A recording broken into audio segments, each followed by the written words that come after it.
Right now, a powerful winter storm is hammering the southern United States and the East Coast, slamming the Carolinas, Tennessee, Georgia, Kentucky, and parts of Virginia with deep snow, hurricane-force gusts, and extreme cold. Nearly 200,000 customers have lost power in the South, and over the past week, more than 100 lives have been lost nationwide in back-to-back winter storms. In this video, we will spend less time on headlines and more on clear answers and practical steps you can take before, during, and after weather like this. It was the toughest blaze we've seen all winter, Jack. The ice just makes everything harder.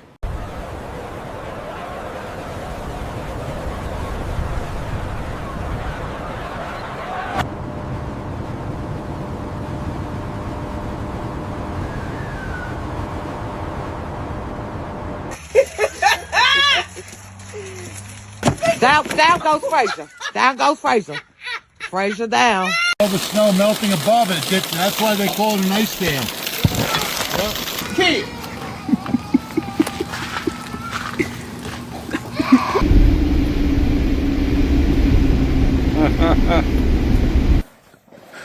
You sure you don't want help? I'm okay now. Get up.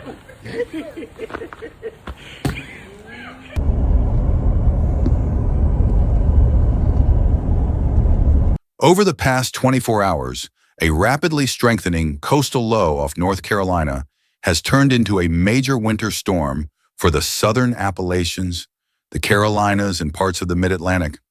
Heavy snow, blizzard-like winds, and dangerous wind chills are hitting states that rarely see this kind of winter weather, from North Carolina and Tennessee down toward Georgia and Mississippi. Tens of millions of people are under winter alerts, and close to 200,000 customers have faced power outages. But beyond these numbers, people on the ground are asking very practical questions about what to expect and what to do next. Look out for that snow! Almost hit me!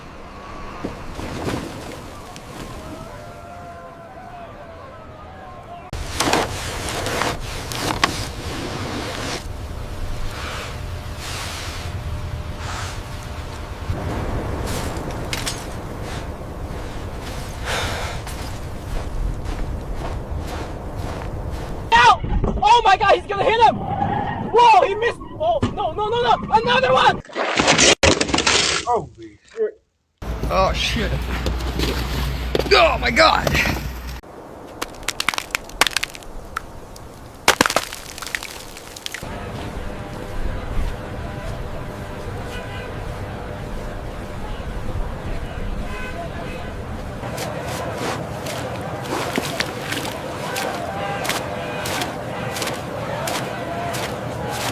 We just need to make it 2 more blocks. Okay, let's keep moving.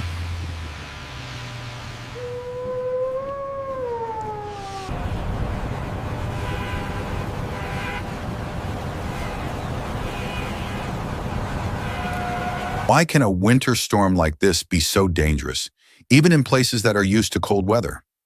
One reason is how quickly conditions can change when Arctic air collides with a fast, deepening coastal storm. Temperatures drop below freezing, winds increase, and heavy snow begins to fall all at once. Roads that looked wet a short time ago can turn into sheets of black ice. Visibility can drop quickly in blowing snow. Power lines and trees that are already stressed by previous storms are more likely to come down in the next one.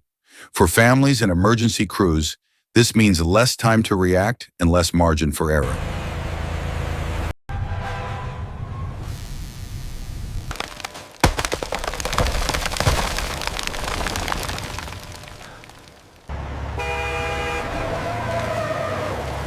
It's so beautiful with the snow.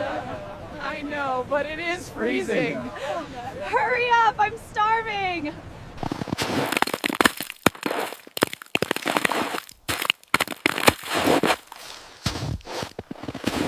Why is this storm such a big problem for southern states like the Carolinas, Tennessee, or Georgia?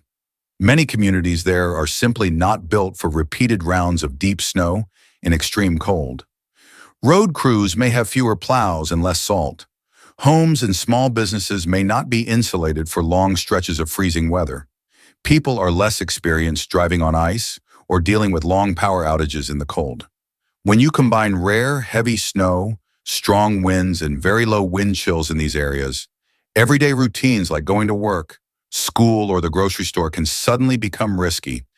Once you understand how quickly conditions can change and why some regions are more vulnerable, the next question is simple. What should you do before the next storm is even in the forecast?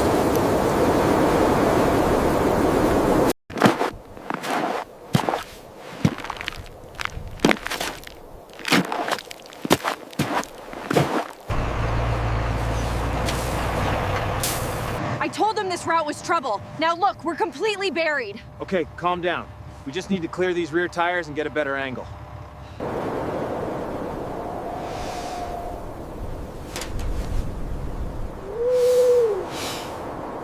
What are the most important things a family should do 24 to 48 hours before a major winter storm like this?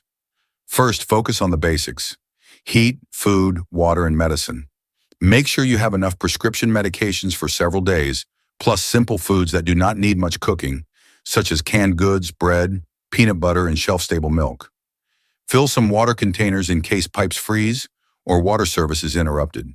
Charge phones, power banks, and any battery-powered lights.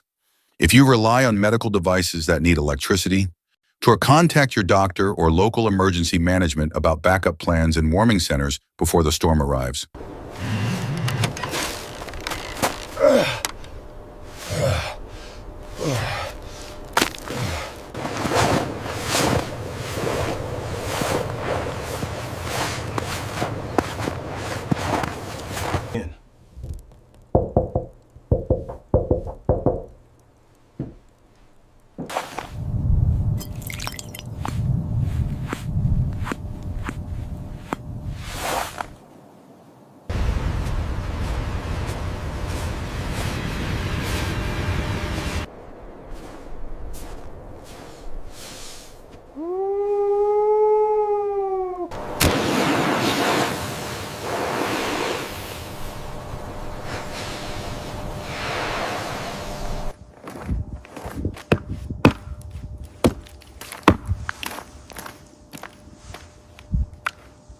How should you prepare if money is tight and you cannot buy a lot at once? The goal is not a perfect stockpile, but a few smart steps. Start with a short list: some extra cans of food, an extra pack of batteries, an extra blanket, and a basic first aid kit if you do not have one. If possible, coordinate with neighbors or relatives so people can share tools, flashlights, or, when used safely, a generator. Working together can help a whole block get through a difficult few days.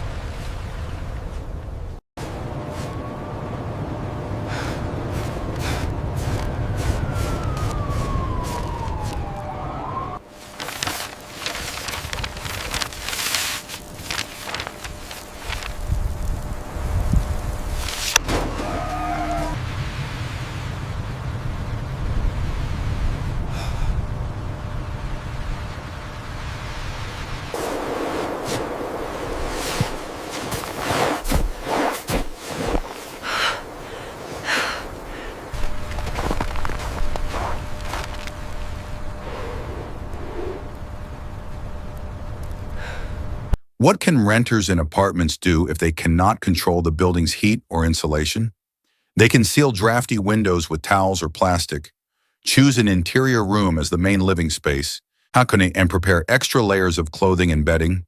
They should also find out where the nearest official warming center or shelter is, in case the building becomes too cold or the heat fails completely. But even with good preparation, the real test comes when the storm is actually overhead and the lights go out.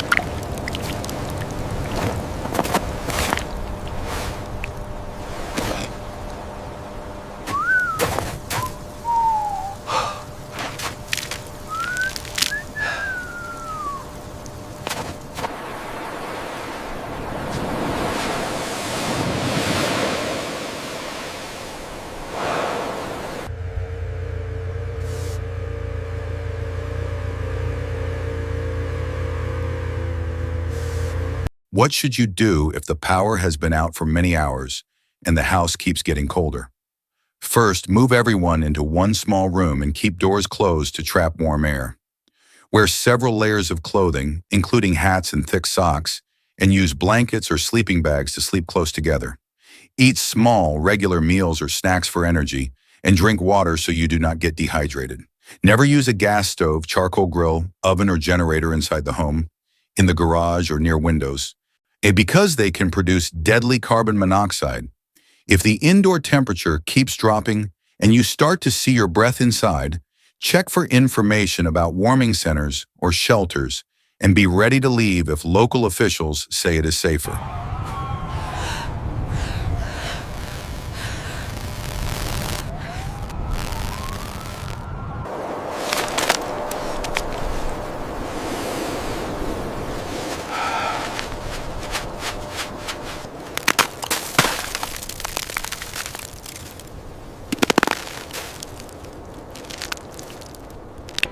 Look at that.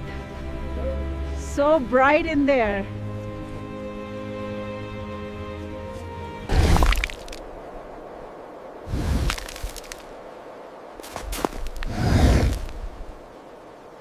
How can families keep children calm and safe when they are stuck indoors for a long time? Explain the situation in simple, honest language and give children small jobs they can do, such as helping set up blankets or organizing flashlights. Try to keep a routine for meals and bedtime, even if the power is out.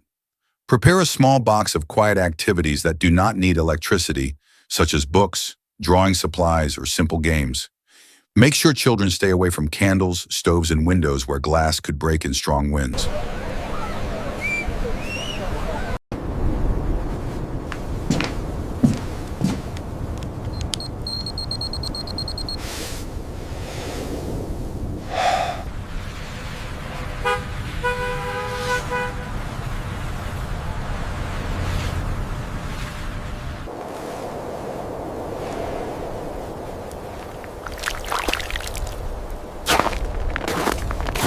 What are some common mistakes people make during a winter storm that they later regret?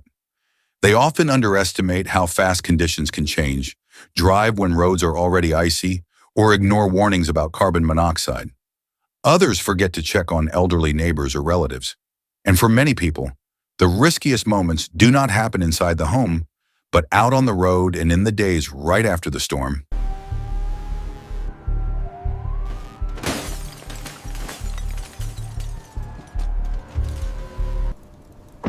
Here you go, stay warm. It's hot coffee. Thank you so much, Jack. We appreciate it.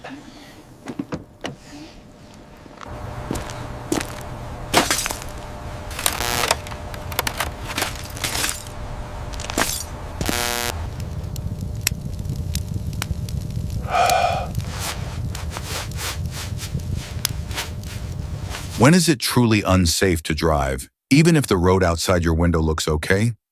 If local officials have issued travel advisories or asked people to stay off the roads, that is already a strong signal not to drive. It is also very risky when temperatures are near or below freezing, and there has been recent snow, sleet, or rain, because black ice can form even when pavement looks wet and clear. Nighttime and early morning hours are especially dangerous when refreezing is common. If you do not feel fully confident driving in snow and ice, or if your car does not have good tires and enough fuel, it is safer to delay the trip whenever possible. What should you do if you absolutely must drive to work or for a medical reason during or right after a winter storm? First, check official updates from your city, state, and highway patrol. If they say conditions are extremely hazardous, contact your employer or doctor to discuss alternatives. If the trip is truly essential and roads are open, drive slowly, leave extra space between vehicles, avoid sudden braking, and watch closely for plows and emergency vehicles.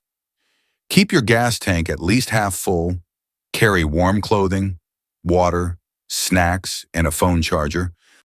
When and let someone know your route and expected arrival time. What hidden dangers can appear after the storm seems to be over? Roads can refreeze overnight, icicles and chunks of snow can fall from roofs, and people using chainsaws to clear trees or generators for power can get seriously hurt or exposed to carbon monoxide. Downed power lines may remain live even when they look harmless. Always treat any fallen line as dangerous. Keep your distance and call your utility company or emergency services. These are the kinds of choices and habits that shape what happens in the days after a winter storm, and they lead directly to the lessons we will highlight as we close this video. This latest winter storm has shown again how quickly deep snow, powerful winds, and Arctic air can turn familiar places across the South and East Coast into something very different. States like the Carolinas, Tennessee, and Georgia are facing conditions that feel more like the far north, while many communities are dealing with power outages and dangerous wind chills. The questions we walk through in this video are not just about this one system. They are about the everyday decisions that can keep families safer before, during, and after any severe winter weather. Preparing early, respecting official warnings, checking on vulnerable neighbors, and avoiding serious but preventable mistakes. If you find guides like this helpful, stay with us so you do not miss the next important update. What is one simple step you think your family could take this week to be better prepared for the next storm? In this video, we use a mix of real information and AI-generated simulations to explain winter storm risks and safety tips.